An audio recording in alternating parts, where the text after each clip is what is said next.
सभी धर्मावलंबी भक्त बंधु जय माता दी।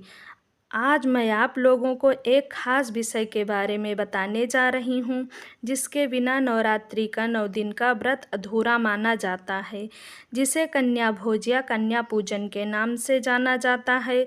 कन्या पूजन में कितने से कितने वर्ष की कन्या होनी चाहिए, उनकी कितनी संख्या हो, अपनी मनोकामना पूर्ति के लिए किस किस वर्ण की कन्या खिलाएं तो पूरा लाभ मिलेगा। हर वर्ष की कन्या का अपना एक अलग महत्व है। कन्या पूजन कैसे करें और उन्हें क्या उपहार दें तो माता रानी अतिशीघ्र प्रसन्न होंगी।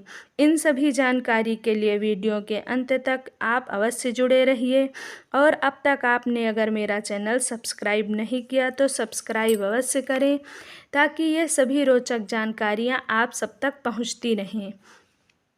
कन्या पूजन व कन्या भोज हमारे हिंदू धर्म में एक पवित्र अनुष्ठान है, जिसे नवरात्रि व्रत के अष्टमी या नवमी तिथि को किया जाता है। इसमें मुख्य रूप से 9 बाल कन्याओं का पूजन किया जाता है और एक लंगूर को खिलाया जाता है।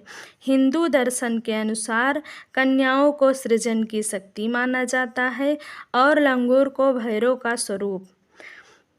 हमें 2 साल से 10 साल के बीच की कन्या को खिलाना चाहिए। हर वर्ष की कन्या का अलग अलग महत्व होता है। यदि आप 2 वर्ष की कन्या का पूजन करते हैं तो इससे घर में दुख दरिद्रता दूर होती है। वहीं माना जाता है 3 वर्ष की कन्या त्रिमूर्ति का रूप होती है। इनका पूजन करने से घर में धन धान्य की अपार वृद्धि होती है, साथ ही परिवार में सुख समृद्धि बनी रहती है। 4 साल की कन्या कल्याणी का स्वरूप होने से परिवार का कल्याण होता है।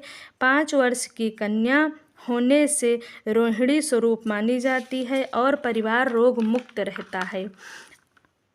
आपको बता दें, 6 साल की कन्या कालिका रूप होने से विजय विद्या और राजयोग मिलता है। 7 साल की कन्या चंडिका रूप होने से ऐश्वर्य की प्राप्ति होती है। यदि आप 8 साल की कन्या को जिमाते हैं तो सांभवी स्वरूप होने से सारे विवाद में विजय प्राप्ति होती है। 9 साल की कन्या दुर्गा स्वरूप होने से शत्रुओं का विनाश करती है और 10 साल की कन्या सुभद्रा होने से भक्तों की सभी मनोकामनाओं के पूर्ति होने का आशीर्वाद देती है।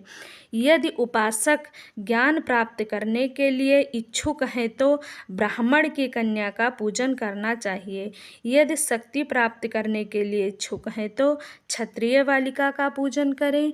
यदि धन और समृद्धि के लिए आप इच्छुक हैं तो वैश्य कन्या का पूजन करना चाहिए। और यदि आपको अपने किसी पिछले पापों को धोने की आवश्यकता है तो शूद्र कन्या का पूजन करना चाहिए। अब बात आती है कन्या पूजन हम कैसे करें।